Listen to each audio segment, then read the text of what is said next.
Hello दोस्तों, स्वागत है आपका ऑडियो बुक चैनल में। आज के चित्रकार हैं यामिनी राय। समकालीन कला को आधुनिक परिवेश में भारतीय बनाए रखने का श्रेय यामिनी राय को है।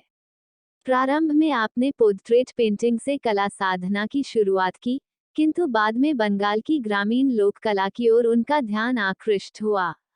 यामिनी राय ने पश्चिमी शैली के अनुकरण पर बढ़ रही भारतीय कला को नया मोड़ दिया, विशुद्ध बंगाल के लोक कला रूपों को अपने चित्रों का विषय बनाया। उन्होंने कला में पश्चिमी प्रणालियों का अंधानुकरण न कर मौलिक कला तत्वों में भारतीय संस्कृति का समावेश किया और एक लोकोन्मुख कला शैली का विकास किया, जिसकी पहचान व ख्याति भारत में ही नहीं, बल्कि कालांतर में सारे विश्व में फैली और स्थापित हुई। यामिनी राय का जन्म 10 अप्रैल सन 1887 को पश्चिम बंगाल के बांकुरा क्षेत्र के बेलियातोड़ गांव में हुआ था। इनके पिता राम रतन राय एक उच्च जमींदार एवं शिल्प प्रेमी थे। पिता से दाय में मिले शिल्प प्रेम ने यामिनी को बचपन में ही आकृष्ट किया और इनका रुझान भी कला के प्रति दिन पर दिन बढ़ने लगा।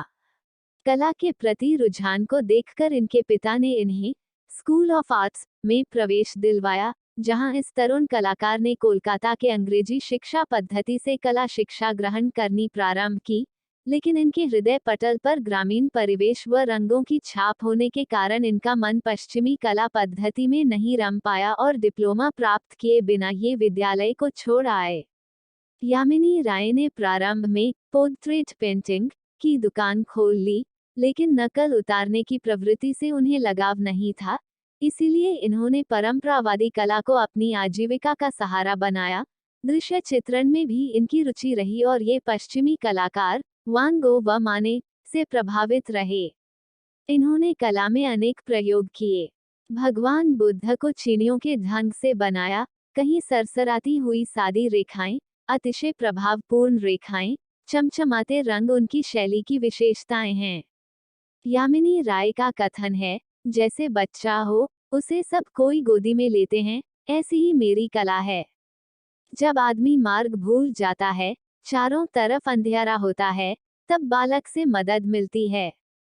सबसे भीतर जो आत्मा है, वह बालक है। लोक कला के लगाव के कारण ही उनके चित्रों में लाल, पीले, नीले, काले व भूरे रंग भड़कीले व चटक रूप में उपस्थित हुए। कला को पश्चिमी चित्र संसार का लुभावना रूप भी इन्हें शिक्षण संस्था में रोक नहीं पाया था। वे उपेक्षित लोक कलाओं व बाजारों कही जाने वाली कला की शरण में गए तथा लोक जीवन का व्यापक अध्ययन किया। इसी समय ये कालीघाट के पटुआ कलाकारों के संपर्क में आए व इनकी कला से बेहद प्रभावित हुए। देवी देवता, पशु पक्षी, जलचर व बंगाली जीवन इन चित्रों के मुख्य विषय थे। उन्होंने कला का आधार बनाकर अपनी नई लोक शैली विकसित की तथा अभिप्रायों व रूपों को ग्रहण कर उसे नवीन चित्रात्मक शैली में पिरोया। इन्होंने इस बात की जरा भी परवाह नहीं की कि पश्चिमी शैली के बढ़ते हुए प्रतिमानों को आदर्श समझने वाले तत्कालीन समाज में उनकी देशी कला को प्रतिष्ठा मिलेगी या नहीं। वे निस्वार्थ भाव से आडंबरहीन लोक कला के उन्नयन में लग गए। मूक आकारों की खोज व रंगों के सम वितरण का प्रयोग उन्हें बंगाल की देहाती गुलियों की ओर ले गया था। इन्होंने सरलीकृत रूपों में अपना रुझान बढ़ाया। पृष्ठभूमि पर काजल की रेखाओं से काम लिया। पौराणिक गाथाओं व धार्मिक चित्रों में उन्होंने निष्कपट व शुद्ध हृदय भावना की कलात्मक झांकी प्रस्तुत की है। सच्चे भारतीय कलाकार यामिनी राय कभी किसी वाद से नहीं जुड़े और न किसी खास चित्रकार की शैली का अनुकरण किया। उनके चित्रों की एक निजी शैली थी। कला पारखी विष्णु डे ने लिखा है, चित्र में उभार दिखाने और आकारों को मूर्त करने की दृष्टि से यामिनी राय ने दर्शकों को कभी नहीं उलझाया। यामिनी राय के चित्रों में एक प्रकार की अनौपचारिकता है, जो कला की लीक से हटकर नई दिशा की ओर उत्प्रेरित करती है, वो इन्हें आधुनिक भारतीय कलाकार के रूप में प्रतिष्ठित करती है। फ्रांसीसी कला समीक्षक ए हर्वो मेसिया ने उन्हें महान समकालीन चित्रकारों की श्रेणी में रखा तथा महान चित्रकार हेनरी मातिस से इनकी तुलना की। महात्मा गांधी जी ने इन्हें राष्ट्रवादी कलाकार की संज्ञा दी।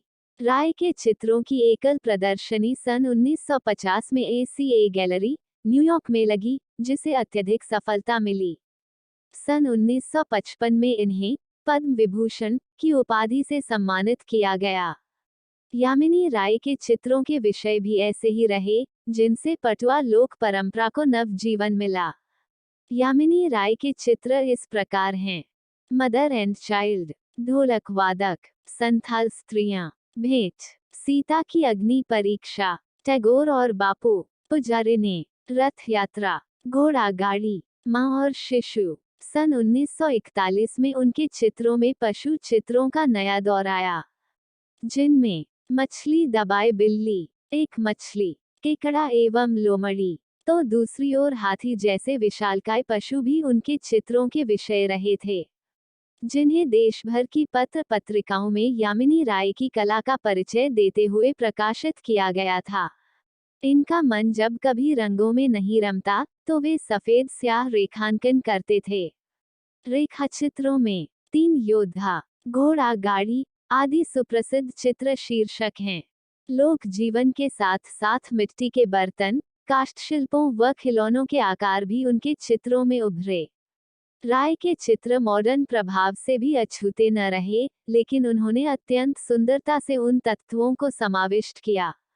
भारतीय प्राचीन व आधुनिक मॉडर्न दोनों परंपराओं के अनुकूल किंग एवं क्वीन, घोड़ा, गाय और दी वैष्णव में भोला भाला लोक कला वाला भाव प्रभावशाली ढंग से प्रस्तुत किया है, लेकिन हेड ऑफ ए संथाल में लंबी मोटी गर्दन विकृताकरण का आंशिक आधुनिक प्रभाव इंगित करती है।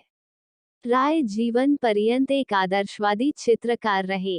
भूख और गरीबी की मार से त्रस्त बंगाल के करुण दृश्यों, अनाथों, निराश्रितों और उपेक्षा का जीवन जी रहे स्त्री पुरुषों का चित्रण करके यामिनी राय को विशेष सुख प्राप्त होता था। धीरे धीरे इनके चित्रों की ख्याति इतनी बढ़ गई कि ये चाहते तो अपने चित्रों को उच्च मूल्यों में बेचकर अच्छी खासी रकम वसूल कर सकते थे, लेकिन निस्वार्थ भावना से कला की साधना में रत इस महान कलाकार ने कभी भी व्यावसायिक उपयोग की बात नहीं सोची। कहते हैं, अपने जीवन काल में उन्होंने अपना कोई भी चित्र 350 रुपये से अधिक मूल्य में नहीं बेचा। सन 1929 से सन 1936 के मध्य में कला विद्यालय, लाहौर में सहायक निदेशक पद पर कार्य किया। उसके पश्चात सन 1938 से 1947 के मध्य उन्होंने लाहौर के city school of fine arts के निदेशक पद पर कार्य किया। दिल्ली में यामिनी राय ने शिल्पी चक्र की स्थापना की। दोस्तों, यामिनी राय के विषय में बस इतना ही। आशा करती हूँ वीडियो आपको पसंद आ रहे होंगे। कृपया कमेंट करके अपनी राय जरूर दें और चैनल को सब्सक्राइब अवश्य करें। मिलते हैं अगले वीडियो में।